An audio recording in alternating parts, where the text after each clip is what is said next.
ఎవరితో గొడవ పెట్టుకున్నావు? ఎవరు నీ చేతిని విరిచేశారు చెప్పు అని అడుగుతూ ఉంటుంది. మీనా అయితే చెయ్యి విరిచడం ఏంటమ్మా అని పార్వతి అయితే అడుగుతూ ఉంటుంది.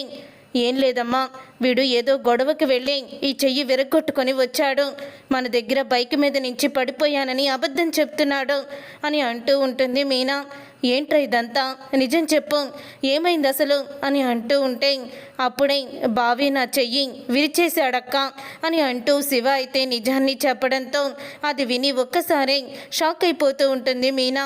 మీ బావ నీ చెయ్యి విరిచేయడం ఏంట్రా, అసలు ఏం జరిగింది అని అడుగుతూ ఉంటే నా ఫ్రెండు గుణ ఉన్నాడు కదా, వాడు డబ్బులు వసూలు చేసుకోవడానికి వెళ్తున్నాడు, సరే అని నేను కూడా వస్తానని చెప్పాను. కానీ అక్కడికి వెళ్ళేసరికి బావ ఫ్రెండు రాజేష్ వడ్డీ కట్టలేదని గుణ అయితే వాణ్ణి కొడుతున్నప్పుడు బావ వచ్చి నా ఫ్రెండ్నే కొడతావా అని గుణని కొడుతూ ఉంటే నేను అడ్డు వెళ్ళాను. నువ్వెవరు నాతో చెప్పడానికంటూ నన్ను బలంగా పక్కకి తోసేశాడక్క అని అంటూ ఉంటాడు శివ. అయితే శివ చెప్పింది నిజమే అని అనుకున్నా మీనా అయితే కోపంతో రగిలిపోతూ ఉంటుంది. ఇక కోపంతో రగిలిపోతూ ఇంటికైతే వెళ్తుంది. అలా ఇంటికి వెళ్ళిన తర్వాత అప్పుడే ఇక బాలు అయితే కూర్చొని ఉంటాడు. బాలు దగ్గరికి వెళ్ళి ఎందుకు మా తమ్ముడి చెయ్యి విరిచేశారు అని నిలదీస్తూ ఉంటుంది. అప్పుడే అది కాదు మీనా, నేను చెప్పేది విను అని అంటూ ఉంటాడు బాలు. మీరు చెప్పేది నేనేమీ వినదలుచుకోలేదు, ఎందుకు మా తమ్ముడు చెయ్యి విరిచేశారు, వాడు ఏం తప్పు చేశాడని అని అడుగుతూ ఉంటే ఆ విషయాలు తర్వాత మాట్లాడుకుందాం, ముందు నువ్వు ఇలా కూర్చో అని అంటూ ఉంటాడు బాలు. నేను మీరు చెప్పిందేమీ కూడా వినదలుచుకోలేదు అని అంటూ ఉంటే ఏంటి మీ తమ్ముడిని చెయ్యి విరిచేశాను అంటున్నావు, వాడు నీకేం చెప్పాడో నాకు తెలీదు, వాడు చేసింది మాత్రం సరిదిద్దుకోలేని తప్పు, అందుకని నేను వాడిని కొట్టాను అని అంటూ ఉంటాడు బాలు. అయితే అదేంటండి, అలా చెయ్యి ఎలా విరిచేస్తారు, మీ గురించి ఎంతో గొప్పగా అనుకున్నారు మా అమ్మ మా చెల్లి, కానీ మీరు ఇలా చేస్తారని అనుకోలేదు. ఇప్పుడు వాడు చెయ్యి విరిగిపోయి హాస్పిటల్లో ఉన్నాడు, ఆపరేషన్ చెయ్యాలని డాక్టర్లు చెప్తున్నారు, మీరేమో ఇలా చేశారు అని అంటూ ఉంటుంది మీనా. అయితే ఇంటికి మీరు ఒక అండగా ఉంటారని అనుకుంటే మీరే ఇలా చేస్తే ఎలా చెప్పండి అని అంటూ మీనా అయితే నిలదీస్తూ ఉంటుంది. అప్పుడే ఇక ప్రభావతి అయితే వాడు చెప్తున్నాడు కదా మీ తమ్ముడు తప్పు చేశాడు కాబట్టి కొట్టానని, నీకు తెలుసు కదా ఇంట్లో ఎవరు ఏం చేసినా సరే వాడు అలాగే కోపాన్ని చూపిస్తాడని, ఏంటి అలా మాట్లాడుతున్నావు అని అడుగుతూ ఉంటుంది ప్రభావతి. ఇది మా తమ్ముడు విషయం అత్తయ్య, మీరు జోక్యం చేసుకోకండి అని అంటూ ఉంటుంది మీనా అని గట్టిగా అరుస్తాడు బాలు. అప్పుడే ఇక మరంతే కదండి, ఈవిడికి మా తమ్ముడంటేనే పడదు, మా వాళ్ళంటేనే గిట్టదు, అలాంటి ఈవిడ మాట్లాడుతుంది, మీకు సపోర్ట్గా మాట్లాడుతుంది, ఇప్పటి వరకు అసలు కొడుకంటే విలువిచ్చేదే కాదు, అలాంటిది ఈరోజు నేను మిమ్మల్ని నిలదీస్తుల్లోకి మీ గురించి పాపం బాధపడుతున్నట్టు ఎలా మాట్లాడుతున్నారో అని అంటూ ఉంటుంది మీనా. ఏమైంది మీనా, నీకు ఎందుకు ఇలా మాట్లాడుతున్నావు అని బాలు అయితే అడుగుతూ ఉంటాడు.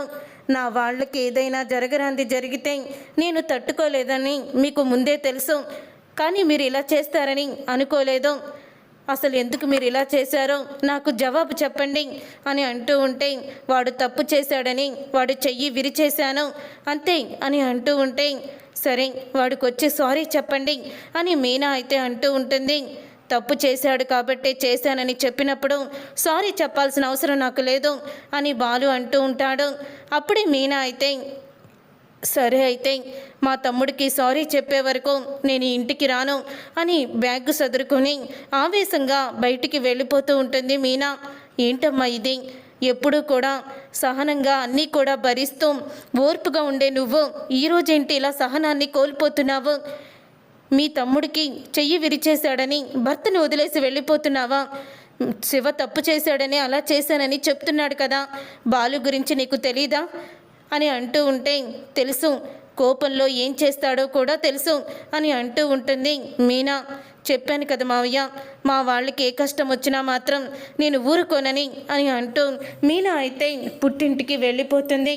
అది చూశారు కదా, ఇన్ని రోజులు మీనా గొప్పది, మీనా ఏం చేసినా సరే చాలా గొప్పగా ఉంటుంది అంటూ చెప్పారు కదా, ఇప్పుడు చూడండి ఎలాగ వెళ్ళిపోయిందో. వాడు తప్పు చేశాడు కాబట్టి కొట్టానని వీడు ఎంత చెప్తున్నా కూడా తను వినిపించుకోలేదంటే ఎంత పొగరో చూడండి అని అంటూ ఉంటుంది ప్రభావతి. అయితే అప్పుడు ఇక బాలు అయితే ఆలోచిస్తూ ఇక తను కూడా కోపంగా బయటికైతే వెళ్ళిపోతాడు.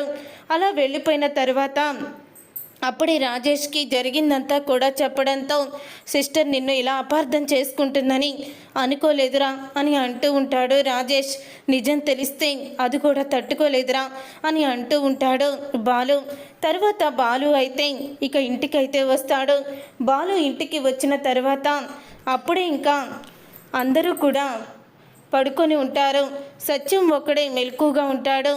బాలు తాగేసి రావడంతో అప్పుడే సత్యం అయితే ఏంట్రా బాలు, అసలు మీనా తమ్ముడిని నువ్వెందుకు చెయ్యి విరిచేశావు అని అడుగుతూ ఉంటే వాడు చాలా పెద్ద తప్పు చేశాడు నాన్న.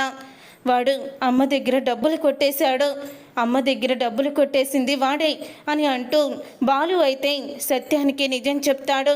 అది విని ఒక్కసారి ప్రభావతి షాక్ అయిపోతూ ఉంటుంది. అంటే ఆ రోజు నన్ను బైక్ మీద వచ్చి డబ్బులు కొట్టేసి ఆ సేటు నన్ను జైల్లోగా బంధించేలా చేసింది వీడే అన్నమాట. వీడి సంగతి చెప్తాను అని అనుకుంటూ ఉంటుంది ప్రభావతి. ఉదయం అవుతుంది. ఇక మీనా తమ్ముడిని ఆపరేషన్ అయ్యాక డిశ్చార్జ్ చేసి ఇంటికైతే తీసుకువస్తారు. అలా ఇంటికి తీసుకువచ్చిన తర్వాత అప్పుడే ఇంకా ఈ ప్రభావతి అయితే పోలీసుల్ని తీసుకొని పార్వతి ఇంటికైతే వెళ్తుంది.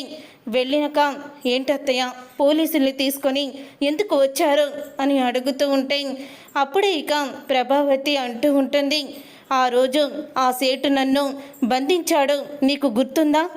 నా దగ్గర 1,00,000 రూపాయలు పోయాయని చెప్పాను కదా, ఆ 1,00,000 రూపాయలు కొట్టేసింది నీ తమ్ముడే అని అంటూ ఉంటుంది ప్రభావతి.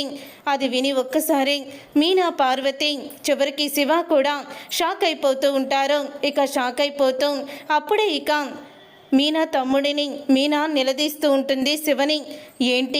ఏంట్రా ఇదంతా, అత్తయ్య చెప్పింది నిజమేనా అని అడుగుతూ ఉంటే ఇదంతా కూడా నీ మొగుడే వాళ్ళ నాన్నతో చెప్తూ ఉంటే నేను విన్నాను, వాడి దగ్గర వీడియో కూడా ఉంది, మీ తమ్ముడు తప్పు చేశాడు కాబట్టి కొట్టానని చెప్పాడు కదా, వాడు చేసిన తప్పు ఇదే అని అంటూ ఉంటుంది ప్రభావతి. అయితే అప్పుడే ఇంకా పోలీసులని అరెస్ట్ చేయమని చెప్తుంది. పోలీసుల్ని అరెస్ట్ చేయించొద్దని, శివని వదిలేసేమని మీనా అలాగే పార్వతి ఇద్దరు కూడా ప్రభావతిని బతిమలాడుతూ ఉంటారు. లేదు ఇలాంటి వాడికి శిక్ష పడితే తప్ప బుద్ధి రాదు అని వెంటనే ఇక అరెస్ట్ చేయించేస్తుంది ప్రభావతి. అలా అరెస్ట్ చేయించిన తర్వాత రాజేష్ అయితే మీనా దగ్గరికి వస్తాడు. మీనా దగ్గరికి వచ్చి మొత్తం నిజమంతా కూడా చెప్పడంతో అప్పుడే బాలు విషయంలో తను ఎంత తప్పు చేశారా అని చాలా కుమిలిపోతూ ఇక బాలుకైతే ఫోన్ చేస్తుంది. అత్తయ్య మా తమ్ముడిని అరెస్ట్ చేయించిందండి అని అనేసరికి ఏంటి మీనా నువ్వు చెప్పేది? అవునండి, వాడు చేసిన తప్పుని మీరు రాత్రి మావయ్య గారితో చెప్పేటప్పుడు అత్తయ్య వినేశారంట, అందుకని వాడిని అరెస్ట్ చేయించింది అని చెప్పంగానే బాలు అయితే షాక్ అయిపోతూ ఉంటాడు. అప్పుడే బాలు ఇక రూమ్లో నుంచి బయటికి వచ్చి ఎందుకమ్మా మీనా తమ్ముడు శివాని నువ్వు అరెస్ట్ చేయించావు అని అడుగుతూ ఉంటే వాడు నా దగ్గర 1,00,000 రూపాయలు కొట్టేశాడ్రా, అందుకే అరెస్ట్ చేయించాను, తప్పేముంది అని అంటూ ఉంటుంది ప్రభావతి. ప్రభా వాడు చిన్నపిల్లోడు, ఏదో తెలియక చేశాడు, ఆ మాత్రం దానికి అరెస్ట్ చేసి వాడి జీవితాన్ని నాశనం చేస్తావా అని అడుగుతూ ఉంటే ఏంటి చిన్నపిల్లోడా, ఏమీ తెలీదా, మీరు కూడా వాళ్ళకే సపోర్ట్ చేస్తున్నారా, నేను అస్సలు కూడా ఊరుకోను అని ప్రభావతి అంటూ ఉంటుంది. అప్పుడే ఇక బాలు అయితే పోలీస్ స్టేషన్కి వెళ్తాడు మీనాని తీసుకొని. వెళ్ళిన తర్వాత అప్పుడే మీనా అయితే ఎందుకురా ఇలా చేశావు, నీకోసం మీ బావకితో గొడవ పెట్టుకొని పుట్టింటికి వచ్చేసాను, ఎందుకు ఇలా చేశావు అని అడుగుతూ మీనా ఏడుస్తూ ఉంటుంది. అప్పుడే శివ అయితే ఆ రోజు నిన్ను అన్న మాటలకి ఆమె మీద కసి తీర్చుకోవాలని అనుకున్నాను, కానీ నేను అసలు ఆవిడ దగ్గర డబ్బులు దొంగతనం చెయ్యాలని అనుకోలేదక్క. గుణానే ఇప్పుడు ఆవిడ దగ్గర డబ్బులున్నాయి, కొట్టేస్తే చక్కగా కుమిలిపోతూ ఉంటుంది, నీ కసి కూడా తీరుతుంది అని నన్ను రెచ్చగొట్టాడు. ఇక గుణ చెప్పాడని నేను ఆ రోజు అలా చేశాను అని అంటూ ఉంటాడు శివ. అయితే అప్పుడే ఇక గుణ దగ్గరే కాలేజీ మానేసి అకౌంటర్గా చేరాను. వాడు అధిక వడ్డీలకి డబ్బులు ఇచ్చి ఇలాగే ప్రవర్తిస్తూ ఉంటాడు.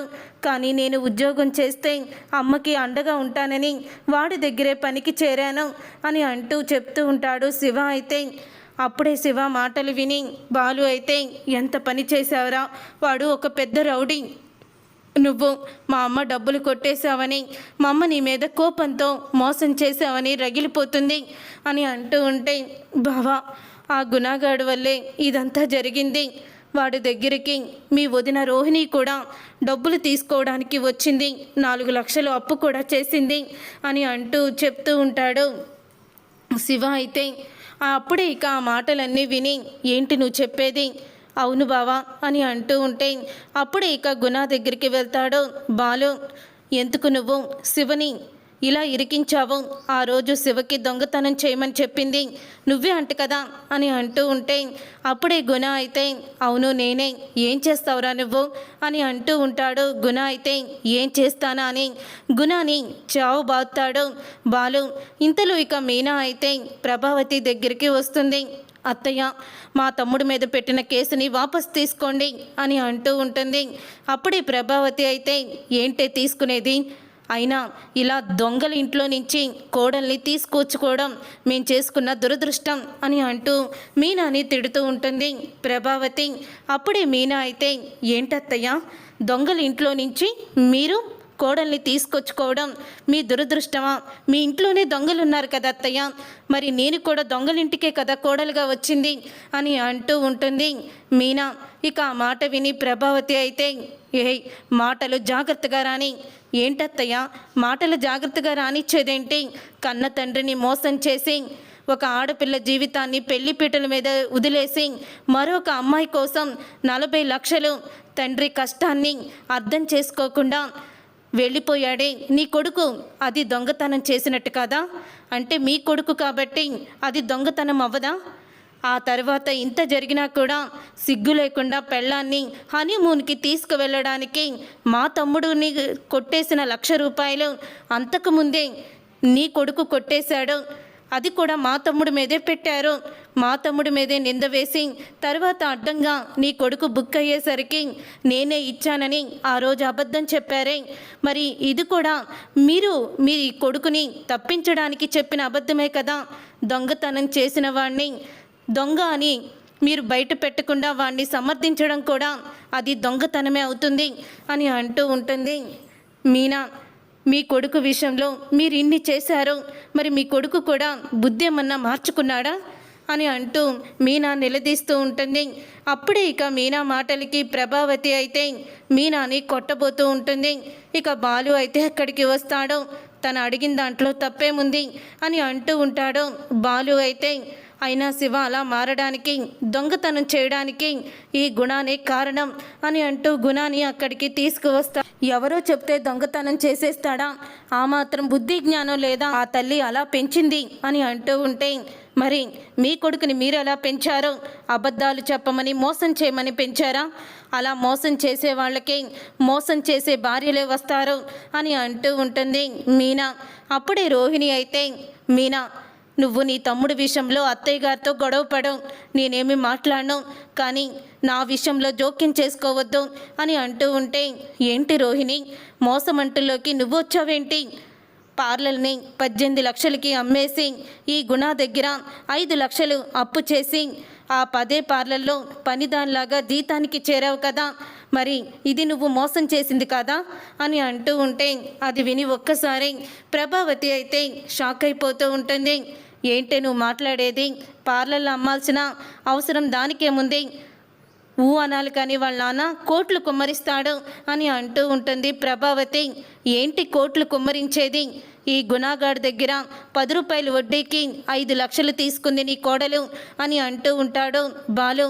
చెప్పరా అని అంటూ ఉంటే, అవునండి, తను నా దగ్గర ముందు 3 లక్షలు తీసుకుంది, తరువాత ఈ మధ్య కాలంలో 2 లక్షల అప్పు తీసుకుంది, తన ఫ్రెండ్తో కలిసి వచ్చింది అని అంటూ గుణ అయితే నిజం చెప్పేస్తాడు. అలాగే పార్లర్ కూడా అమ్మేసింది. దానికి సాక్ష్యం నేనే. ఇదిగో ఫోటో. ప్రభావతి బ్యూటీ పార్లర్ అని తీసేసి అక్కడ క్యూన్ బ్యూటీ పార్లర్ అని పెట్టారు. ఈ విషయం ఆ రోజే నాన్నకి చెప్పాను. ఆడపిల్ల విషయంలో తొందరపడకూడదని నాన్న నన్ను ఆపారు అని అంటూ నిజాన్ని బయట పెడతాడు. కానీ ఇదంతా కూడా ఏంటో అని తెలుసుకోవాలని అనుకున్నాను. అప్పుడే నిజం తెలిసింది. ఈ రోహిణి కోటీశ్వరరాలు కాదు. మనోజ్ గారిని పెళ్లి చేసుకోవడానికి నీతో చెప్పిన పెద్ద అబద్ధం అది మోసం చేసింది అని అంటూ ఉంటాడు బాలు. అది విని ఒక్కసారే షాక్ అయిపోతూ ఉంటుంది ప్రభావతి. నీ కొడుకు కోడలు ఇద్దరు కూడా నిన్ను నిలువెల్లా మోసం చేసిన వాళ్ళే.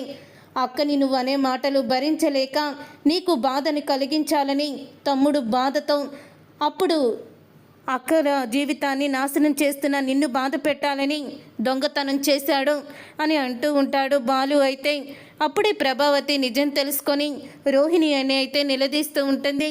వాళ్ళు చెప్పేది నిజమేనా? నువ్వు బ్యూటీ పార్లర్ అమ్మేశావా? అతని దగ్గర అంత డబ్బు ఎందుకు అప్పు చేశావు? ఆ రోజు ఇల్లు తాకట్టు నుంచి విడిపించిన డబ్బు మీ నాన్న ఇచ్చాడని నువ్వు చెప్పావు కదా అని అంటూ ఉంటే ఆ మాట విని ఒక్కసారి షాక్ అయిపోతూ ఉంటుంది రోహిణి. అది అత్తయ్య, అసలు ఏం జరిగిందంటే అని తడబడుతూ ఉంటే అప్పుడు ఇక మనోజు అంటూ ఉంటాడు, నిజమేనా ఇదంతా అని అడుగుతూ ఉంటే, నిజమే మనోజ్, నిన్ను ప్రేమించాను, నిన్ను పెళ్లి చేసుకోవాలనుకున్నాను, అందుకే కోటీశ్వరాలని అత్తయ్య దగ్గర అబద్ధం చెప్పాను అంటూ రోహిణి అయితే తను చేసిన మోసాన్ని మొత్తాన్ని కూడా బయట పెడుతుంది. తను కోటీశ్వరాలు కాదన్న విషయాన్ని బయటికి చెప్తుంది. అది విని ఒక్కసారి ప్రభావతి అయితే షాక్ అయిపోతూ ఉంటుంది. చూసారుగా ఫ్రెండ్స్, రాబోయే కథలో ఖచ్చితంగా ఇలాగే జరగబోతుంది. మరి ఇలాగే జరగాలని మీరైతే కోరుకుంటున్నారా? అయితే వీడియోని తప్పకుండా లైక్ చేసి ఛానల్ని సబ్స్క్రైబ్ చేసుకొని పక్కనే ఉన్న గంట సింబల్పై ఆల్ అని క్లిక్ చేయండి. అప్పుడే మేము పెట్టే ప్రతి వీడియో మీరు మిస్ కాకుండా చూసేవచ్చు.